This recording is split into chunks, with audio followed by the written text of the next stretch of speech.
human mating dance, right, is a very complicated thing, right? All about, obviously, it's about two things, really. It's about possibility and it's about negotiating power, right? And there's been a lot of beautiful writings about this that, you know, when you, like, think about objectifying somebody, or that, let's say them objectifying you, right? When objectifying someone is you want them, right? You desire them, but you don't need them for anything. You don't need them to pay your rent. You don't need them for emotional support. You don't need to be held. You don't need any of that.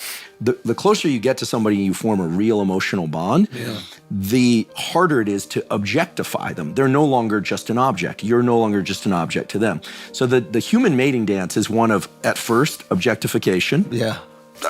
Anyone who argues different is probably not of our species.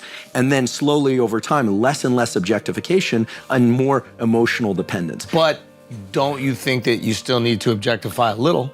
So absolutely, in all of the literature, like the person who's most commonly... I like being objectified too a little bit. Yeah, and I think some people do and some people don't. I think that a lot of... There's a great book, it's got a terrible title, in my opinion, but the book is called Can Love Last? It's written by a very serious psychologist that talks about this, that sexual attraction is the thing of objectification.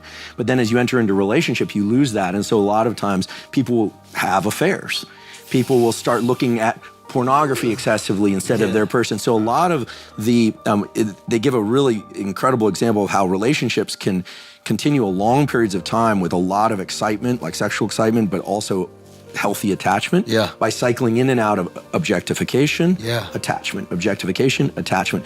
You know, it's tricky, right? Because everyone loves when you get to the point in a relationship where you just hang out, you just watch movies and stuff. But then, you know, if you're not actually objectifying each other every once in a while, you need to. It can go really flat. 100%. And then we always hear like, oh, you know, after 20 years, they're no longer together. Or you see celebrity couples where one or both are like super attractive and you're like, he cheated on her? Yeah. Well, how could that possibly be? It's because the world objectified her, but at some point they hit the kind of best friends mode, you know?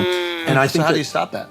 Well, there's a chemical version to all this that has to do with kids, and there are really cool data on this in humans. There's a hormone called prolactin. It's involved in milk letdown for nursing, you know, when mothers nurse, you know, but it's also released in men and women when they have kids, and it literally suppresses sexual desire and emphasizes laying down of body fat, making you more still. It's all there to direct your energy towards raising children. So the dad bod is like a The dad bod is a thing. Physiological thing. I did that before I had kids. But and it happens before. I'm nesting.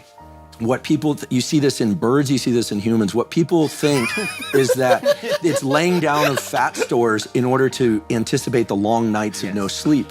And when you got to prioritize, listen, our species is fundamentally about making more of ourselves and protecting our young.